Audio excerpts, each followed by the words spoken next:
সকলকে আমার ইউটিউব চ্যানেলের পক্ষ থেকে স্বাগতম। এই ভিডিও টিউটোরিয়ালটিতে আমি ট্রানজিস্টর প্যারামিটারস অর্থাৎ আলফা এবং বিটা নিয়ে আলোচনা করব। এখানে আলফা বলতে আমরা বুঝি কারেন্ট অ্যাম্প্লিফিকেশন ফ্যাক্টর এবং বিটা বলতে আমরা বুঝি কারেন্ট গেইন। তো চিত্রে আমরা একটি এনপিএন ট্রানজিস্টর দেখিয়েছি। এখানে বাম পাশের এন টাইপ সেমিকন্ডাক্টর, মাঝখানে পি টাইপ সেমিকন্ডাক্টর এবং ডান পাশে আরেকটি এন টাইপ সেমিকন্ডাক্টর। কাজে এটি আমাদের এনপিএন ট্রানজিস্টর। এবং বাম পাশের যে এন টাইপ সেমিকন্ডাক্টর এটি হলো এমিটার, এবং ডান পাশে যে এন টাইপ সেমিকন্ডাক্টর এটি হলো আমাদের কালেক্টর, এবং মধ্যখানে যে পি টাইপ সেমিকন্ডাক্টর সেটি হলো আমাদের বেস।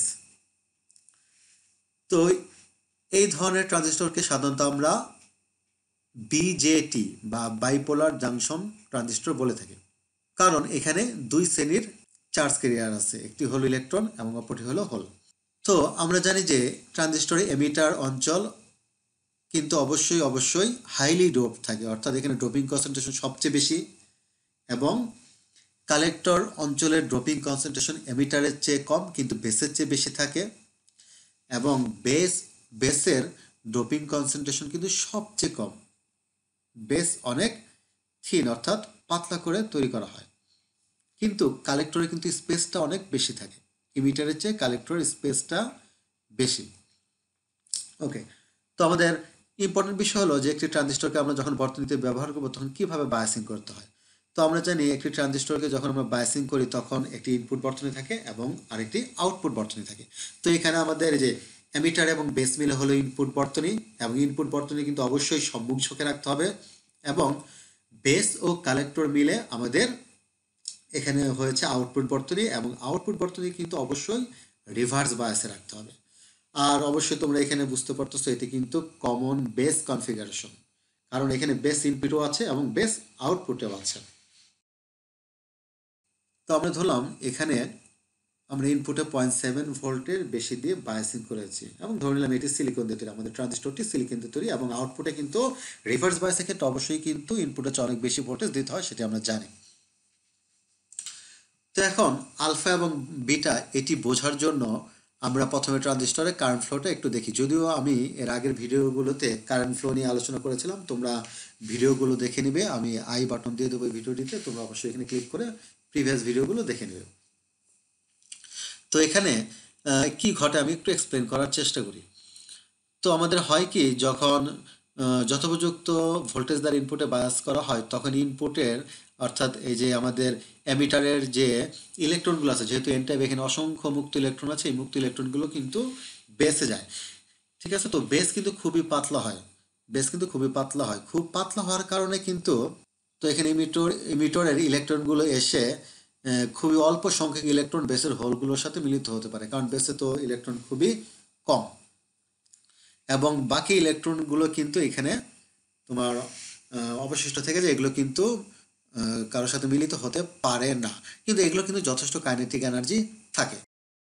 তো এই যে ইলেকট্রনগুলো আমাদের বেস হোলগুলোর সাথে মিলিত হয়ে এই বেস দিয়ে প্রবাহিত হয়, সেই ইলেকট্রনগুলো কিন্তু আমাদের একটি বেস কারেন্ট সৃষ্টি করতে পারে। এখানে এই যে এই দিকে যদি আমি তীর চিহ্ন দিই তাহলে এটা কিন্তু আমাদের ইলেকট্রনের প্রবাহ নির্দেশ করে, আর তার উল্টা দিকে কিন্তু একটি বেস কারেন্ট তৈরি হবে, সেটি হলো আমাদের আইবি। ক্লিয়ার? আর এখানে এমিটারের যে ইলেকট্রনগুলো বেসে আসছিল তার জন্য কিন্তু অর্থাৎ এমিটার থেকে ইলেকট্রনগুলো কিন্তু আমাদের গিয়েছে এই দিকে, এবং এর ফলে তার উল্টা দিকে একটু কিন্তু এমিটার কারেন্ট সৃষ্টি হয়েছে, অর্থাৎ এই দিকে কিন্তু একটি এমিটার কারেন্ট সৃষ্টি হয়েছে, এটা হলো আমাদের আই। কাজে এখানে আমরা যদি তীর চিহ্ন দিয়ে দেখাই তাহলে কিন্তু এমিটার কারেন্টের দিক হবে এই দিকে, এটি হলো আমাদের আই ই।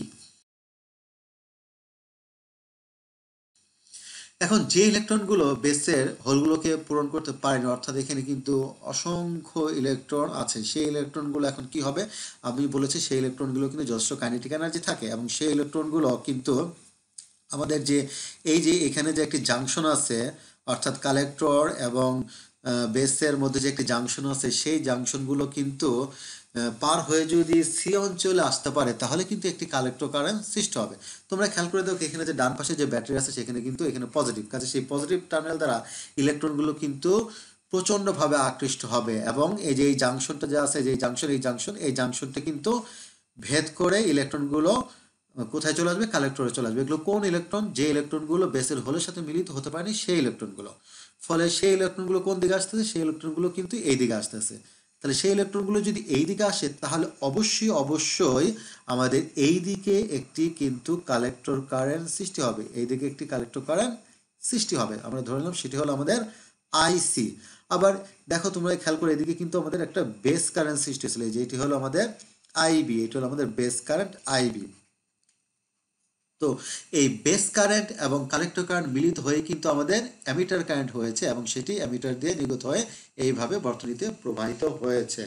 এবং এই দিক দিয়ে আমাদের অ্যামিটার কারেন্ট এসে আবার এখানে দুই ভাগে এই বিন্দুতে, অর্থাৎ বেস কারেন্ট বেসের মধ্যে দিয়ে যাবে এবং কালেক্টর কারেন্ট কিন্তু কালেক্টরের মধ্যে দিয়ে যাবে। এইভাবে কিন্তু আমাদের বর্তনীতে তড়িৎ প্রবাহ হয়ে থাকে। ক্লিয়ার? তাহলে কিন্তু আমরা এখানে একটি কোশ্চেন পেয়ে থাকি, সেটি হলো আমি আগেও আলোচনা করেছি যে এখানে ammeter current equal collector current plus base current. এই কোয়েশ্চেনটি এখানে প্রযোজ্য। তো আমরা এখন বোঝার জন্য সিম্পল এই চিত্রটা চিন্তা করব, কারণ আগের চিত্রটা আমার কাছে অনেক হজবরল মনে হচ্ছিল, কারণ এখানে অনেক আঁকাআঁকি হয়েছিল। তো আমরা এখন এই চিত্রটা চিন্তা করব। তো এই চিত্রটা আর আগের চিত্রের মধ্যে কিন্তু কোনো পার্থক্য নেই। এখানে ইনপুটের সম্মুখ ঝোঁকা আছে এবং আউটপুট বিমুখী ঝোঁকা আছে এবং এনপি এন এই তিনটি অঞ্চল এবং অ্যামিটার বেস কালেক্টর দেখানো হয়েছে। তো ওকে, তো আমরা এখানে চিন্তা করেছিলাম কি যে আমাদের এই দিকে ছিল অ্যামিটার কারেন্ট, এই দিকে ছিল আমাদের বেস কারেন্ট এবং এই দিকে ছিল আমাদের কালেক্টর কারেন্ট। এবং আমরা পেয়েছিলাম কি যে ammeter current equal collector current plus base current. তো আমরা কিন্তু আসলে আলফা এবং বিটা এই দুটি জিনিস নিয়ে আলোচনা করবো এখন। হ্যাঁ, তো আলফাটা কি আসলে? এখানে আলফাটা হলো মানে আলফার বিটা এই জিনিসগুলো আসলে কি? এই আলফার বিটা হলো এই যে আমাদের তিনটি যে কারেন্ট আছে এই কারেন্টগুলোর মধ্যে আসলে ইন্টার রিলেশন। ওকে, তো এখানে আলফা আসলে রিপ্রেজেন্ট করে আইসি এবং আইই এর সম্পর্কটা রিপ্রেজেন্ট করে। ওকে, তার মানে আইসি এবং আই এর মধ্যে যে ইন্টার রিলেশন সেটি হলো আমাদের আলফা, এবং আইসি এবং আইবির মধ্যে যে ইন্টার রিলেশন সেটি হলো আমাদের বিটা। আমি আরেকবার বলছি, এখানে যে আইসি এবং আই অর্থাৎ কালেক্টর কারেন্ট এবং এমিটার কারেন্টের মধ্যে যে সম্পর্কটা আমরা স্থাপন করব বা যে সম্পর্কটা আমরা পাবো সেটি হলো আমাদের আলফা, এবং কালেক্টর কারেন্ট আইসি এবং বেস কারেন্ট আইবি এর মধ্যে যে সম্পর্ক আমরা পাবো সেটি আমাদের নির্দেশ করবে বিটা দ্বারা। ওকে, তো আমরা এখানে বোঝার সুবিধার জন্য আমরা ধরে নেই যে এখানে আমাদের এন অঞ্চলে 1000টি ইলেকট্রন আছে। সাপোজ এখানে আমাদের এন অঞ্চলে 1000টি ইলেকট্রন আছে। আমাদের এই 1000টি ইলেকট্রন কিন্তু ফার্স্টে কোথায় যাবে? 1000টি ইলেকট্রন কিন্তু ফার্স্টে বেসে যাবে এবং বেসে গিয়ে বেসের সামান্য সংখ্যক হোলের সাথে মিলিত হয়ে আমাদের বেস কারেন্ট সৃষ্টি করবে।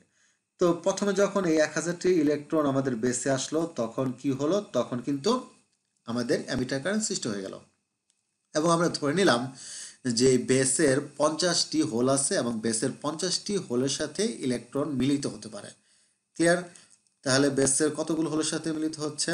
50টি হোলের সাথে মিলিত হচ্ছে 50টি ইলেকট্রন। কাজে এখানে যে আইবি তৈরি হয়েছে, যে আইবি কারেন্ট, সেটি ধরো সৃষ্টি হয়েছে 50টি ইলেকট্রনের গতির ফলে।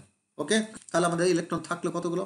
তাহলে কিন্তু থাকলো আরো 950টি ইলেকট্রন। তাহলে আমরা ধরে নিলাম এখন 950টি ইলেকট্রন আমাদের বেস পার হয়ে কালেক্টরে চলে আসলো। তাই এখানে ইলেকট্রন হলো 950টি। এই 950টি ইলেকট্রনই কিন্তু কালেক্টরের মধ্য দিয়ে আমাদের এই যে পরিবাহীর মধ্য দিয়ে প্রবাহিত হয়ে কালেক্টর কারেন্ট আইসি সৃষ্টি করেছে।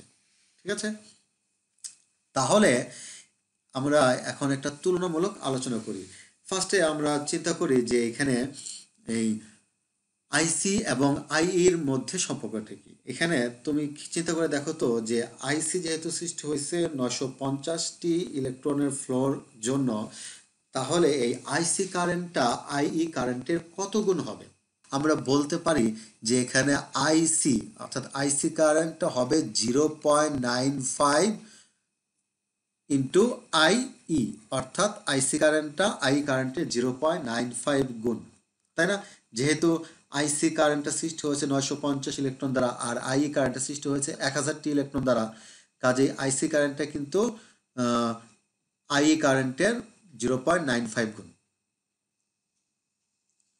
তো আমরা আরেকটু চিন্তা করতে পারি যে এখানে আমরা যে আইই কারেন্টটা চিন্তা করেছি এটি ধরে নেই যে 1 অ্যাম্পিয়ার, এটি ধরে নিলাম 1 অ্যাম্পিয়ার, অর্থাৎ 1000টি ইলেকট্রনের গতিশীলতার জন্য যে অ্যামিটার কারেন্ট সৃষ্টি হয়েছে সেটি ধরে নিলাম 1 অ্যাম্পিয়ার।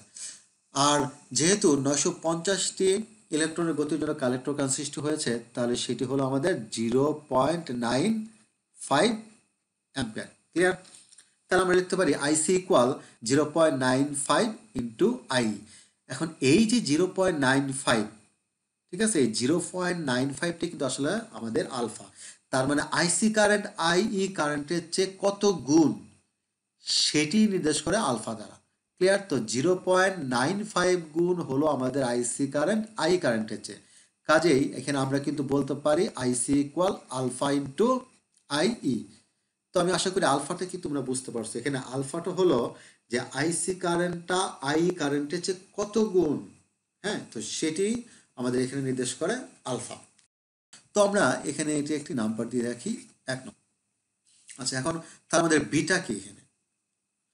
ঠিক আছে, আমি কিন্তু আগেই বলেছি এখানে বিটা হলো রিলেশন তৈরি করবে আইবি এবং আইসির মধ্যে।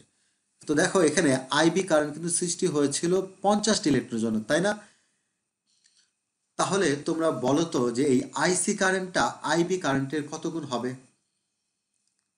যেহেতু আইসি কারেন্ট তৈরি হয়েছে 950টি ইলেকট্রনের জন্য এবং আইবি কারেন্ট তৈরি হয়েছে শুধু 50টি ইলেকট্রনের গতির জন্য, তাহলে আমরা কিন্তু বলতে পারি যে এখানে আইসি কারেন্ট অবশ্যই আমাদের 950কে 50 দ্বারা ভাগ করলে কত হয়? 950কে 50 দ্বারা ভাগ করলে হয় 19, তাই না? তাহলে এখানে আইসি কারেন্ট আইবি কারেন্টের চেয়ে কিন্তু 19 গুণ বেশি, 19 টাইমস বেশি হবে আইসি কারেন্ট আইবি কারেন্টের চেয়ে। ঠিক আছে, আর আইসি কারেন্ট আইবি কারেন্টের চেয়ে কত গুণ বেশি সেটি আসলে আমাদের হলো বিটা। ক্লিয়ার? তাহলে আমরা কিন্তু এখানে বলতে পারি, আমাদের এইভাবে লিখতে পারি যে IC equal beta into IB. তাহলে অবশ্যই তোমরা বুঝতে পারছো বিষয়টা যে এখানে ট্রানজিস্টরের ক্ষেত্রে আইসি কারেন্টটা বা কালেক্টর কারেন্টটা বেস কারেন্টের চেয়ে কত গুণ বেশি, বা কালেক্টর কারেন্টটা বেস কারেন্টের কত গুণ, সেটি হলো আমাদের বিটা। ক্লিয়ার? তো আমরা এটি দিয়ে রাখলাম আমাদের 2 নং ইকুয়েশন। এখন আমরা এই আলফা এবং বিটার মধ্যে একটি রিলেশন তৈরি করার চেষ্টা করব। আচ্ছা, তো তোমরা ভালো করে খেয়াল করে দেখো, এই যে এখান থেকে আমাদের 1 নং সমীকরণ থেকে 1 নং সমীকরণে যদি আমরা আই এর মান 1 অ্যাম্পিয়ার বসে দিই, যেহেতু আমরা এখানে তোমার এই যে আইটা 1 অ্যাম্পিয়ার ধরে নিয়েছিলাম, তাহলে যদি আই এর মান 1 অ্যাম্পিয়ার বসাই তাহলে আইসি কিন্তু আলফা হয়ে যায়। হ্যাঁ, তাহলে আইসিটা হয়ে যায় আলফা। তাহলে আমরা বলতে পারি আমাদের যে আইসি কারেন্ট, অর্থাৎ এইদিকে যে আইসি কারেন্টটা সৃষ্টি হয়েছে, আইসি, এইদিকে যে আমাদের আইসি কারেন্ট সৃষ্টি হয়েছে সেটি কিন্তু আলফা, সেটি হলো আমাদের আলফা। ওকে, এবং সেটি যদি আমাদের আলফা হয় তাহলে আমাদের, অর্থাৎ আমাদের আইসি কারেন্ট যদি আলফা হয় তাহলে আমাদের আইবি কারেন্ট কি হবে? তোমরা বলো তো আইবি কারেন্ট তাহলে কি হবে? আইবি কারেন্ট তো হয়, আমরা জানি যে আইবি ইকুয়াল কত, আমাদের আইবি হবে আইই বিয়োগ আইসি। ওকে, তাহলে আই তো 1, আই এখানে 1, তাই না? তাহলে আমরা লিখতে পারি 1 বিয়োগ আলফা। ঠিক আছে, 1 বিয়োগ আলফা আমরা লিখতে পারি। তাহলে দেখো আমরা কিন্তু আইবি পেয়ে গেলাম 1 বিয়োগ আলফা, এখানে আইবিটা আমরা পেয়ে গেলাম 1 বিয়োগ আলফা। তাহলে আমরা বলতে পারি এখানে যে আইবি ইকুয়াল 1 বিয়োগ আলফা। আচ্ছা, তো এখন তোমরা এখান থেকে খেয়াল করে দেখো, তাহলে আমি যদি এখান থেকে বিটার মান বের করি তাহলে বিটা ইকুয়াল কি হচ্ছে আমাদের, যে আইসি বাই আইবি। তাহলে আমি যদি এখানে ভ্যালুগুলো বসিয়ে দিই, আমাদের আইসি ছিল কিন্তু আলফা এবং বিটা আমরা পেয়েছি কিন্তু 1 মাইনাস আলফা। তাহলে কিন্তু আমরা সম্পর্কটি পেয়ে গেলাম, অর্থাৎ আমরা সম্পর্কটি কি পেলাম, যে বিটা ইকুয়াল আলফা বাই 1 বিয়োগ alpha, beta equal alpha by 1 বিয়োগ আলফা। আর এটি হলো আমাদের আলফা এবং বিটা এর একটি সম্পর্ক। তা আমি আশা করি তোমরা এই সম্পর্কটা আসলে মূলত কিভাবে আসলো তোমরা এটি বুঝতে পেরেছো। তোমরা গাণিতিক সমাধানের দিকে যেও না, গাণিতিক সমাধানের দিকে না গিয়ে এখানে তোমরা বেসিক্যালি জিনিসটা বুঝতে পারছো, অবশ্যই আমি এটা দৃঢ়ভাবে বিশ্বাস করি। তো আমরা গাণিতিক দিকটাও দেখবো, অর্থাৎ গাণিতিকভাবে এটা কিভাবে প্রমাণ করা যায় সেটিও আমরা দেখব। তাহলে এখন আমরা গাণিতিকভাবে আলফা ও বিটার সম্পর্কটি দেখি। তা আলফা ও বিটা এর সম্পর্ক। তো আলফাকে আমরা কি বলেছি? কারেন্ট অ্যাম্প্লিফিকেশন ফ্যাক্টর, এবং বিটাকে আমরা কি বলেছি? Current gain. তো আমাদের 1 নং সমীকরণটি কি ছিল? আমাদের 1 নং সমীকরণটি ছিল এরকম যে আইসি ইকুয়াল আলফা ইন্টু আইই, আইসি ইকুয়াল আলফা ইন্টু আইই। আবার আমরা তো জানি যে আই অর্থাৎ এমিটার কারেন্ট হলো আইসি প্লাস আইবি। তাহলে আমরা সমীকরণটি এইভাবে লিখতে পারি যে IC equal alpha into IC plus IB, কারণ আমরা জানি এমিটার কারেন্ট হলো কালেক্টর কারেন্ট এবং বেস কারেন্টের যোগফল। বা আমরা এটাকে এইভাবে লিখতে পারি যে IC equal alpha IC plus alpha IB, আমরা আলফা দ্বারা এখানে গুণ করে দিলাম। তো আমরা আলফা আইসিটা বাম পাশে নিয়ে আসি, তাহলে আমরা লিখতে পারি যে আইসি মাইনাস আলফা আইসি ইকুয়াল আলফা আইবি। তাহলে এখান থেকে আমরা আইসি কমন নিই, তাহলে আইসি কমন নিলে আমাদের কি থাকে? 1 বিয়োগ আলফা ইকুয়াল আলফা আইবি। আমরা ডান পাশে আইবি বাম পাশে নিয়ে এসে ভাগ করে দিলে আমরা কি পাবো? IC by IB, IC by IB. আর 1 বিয়োগ আলফা এটা আমরা ডান পাশে নিয়ে গিয়ে ভাগ করে তাহলে কি পাবো? আলফা বাই 1 বিয়োগ আলফা। তো এখানে IC by IB, IC by IB কিন্তু আমাদের বিটা, আইসি বাই আইবি আমাদের বিটা, সেটি আমরা আগের একটি সমীকরণে দেখিয়েছিলাম। এই যে আমাদের এখানে দেখো 2 নং সমীকরণ থেকে আমরা কিন্তু এটি পেয়েছিলাম যে beta equal IC by IB. তো এটা আমরা এখানে অ্যাপ্লাই করি, তাহলে আমরা এখানে লিখতে পারি যে বিটা ইকুয়াল আলফা বাই 1 বিয়োগ আলফা। তো গাণিতিকভাবে সহজেই কিন্তু আমরা সমীকরণটি পেয়ে গেলাম, অর্থাৎ বিটা এবং আলফার মধ্যে সম্পর্কটি পেয়ে গেলাম। তো আমরা সম্পর্কটি এখানে আরেকভাবে লিখতে পারি। তো আমরা চলো একটু দেখে এটা আমরা এখন করব কি, এখানে আর গুণ করে, অর্থাৎ বিটা দ্বারা ডান পাশে 1 বিয়োগ আলফা কে গুণ করে, তাহলে আমরা কি পাবো? আমরা এরকম পাবো যে বিটা বিয়োগ বিটা আলফা ইকুয়াল আলফা। ওকে, তারপর আমরা করবো কি, বাম পাশে বিটা রেখে আমরা বিটা আলফাটা ডান পাশে নিয়ে যাই, তাহলে আলফা যোগ বিটা আলফা। তাহলে বাম পাশে আমাদের বিটা, আমরা যদি এখন আলফা কমন নেই তাহলে কি থাকে? 1 প্লাস বিটা। তাহলে কিন্তু আমরা এবার যেটা পেলাম সেটা হলো alpha equal beta by 1 plus beta. তো সম্পর্কটি কিন্তু আমরা এইভাবেও লিখতে পারি যে alpha equal beta by 1 plus beta. তাই এগুলোই হলো আমাদের আলফা এবং বিটা এর সম্পর্ক। তাহলে এখন আলফা এবং বিটাকে যদি আমরা সংজ্ঞায়িত করি, অর্থাৎ আলফা হলো আমাদের কারেন্ট অ্যাম্প্লিফিকেশন ফ্যাক্টর, তাহলে আমরা বলতে পারি যে আলফা ইকুয়াল কালেক্টর কারেন্ট এবং এমিটার কারেন্টের অনুপাত, এবং আমরা যদি বিটাকে সংজ্ঞায়িত করি তাহলে বলতে পারি যে beta equal collector current divided by base current, অর্থাৎ কালেক্টর কারেন্ট এবং বেস কারেন্টের অনুপাত। আর যদি আমরা পরিবর্তনশীল কারেন্ট চিন্তা করি তাহলে কিন্তু আমরা সম্পর্কগুলোকে এইভাবে লিখতে পারি, অর্থাৎ alpha equal del I C by del I E. এখানে ডেল আই সি দিয়ে বোঝায় কালেক্টর কারেন্টের পরিবর্তন এবং ডেল আই ই দিয়ে বোঝায় এমিটার কারেন্টের পরিবর্তন, এবং বিটা ইকুয়াল লেখা যায় del I C by del I B. কাজে এখানে ডেল আই সি হবে আমাদের কালেক্টর কারেন্টের পরিবর্তন এবং ডেল আই বি হবে আমাদের বেস কারেন্টের পরিবর্তন। তো আমি আশা করছি তোমরা টপিকগুলো বুঝতে পেরেছো। তারপরেও যদি কারো কোনো সমস্যা থেকে থাকে তাহলে তোমরা ভিডিওর কমেন্ট সেকশনে কমেন্ট করবে, আমি যথাযথ উত্তর দেওয়ার চেষ্টা করব।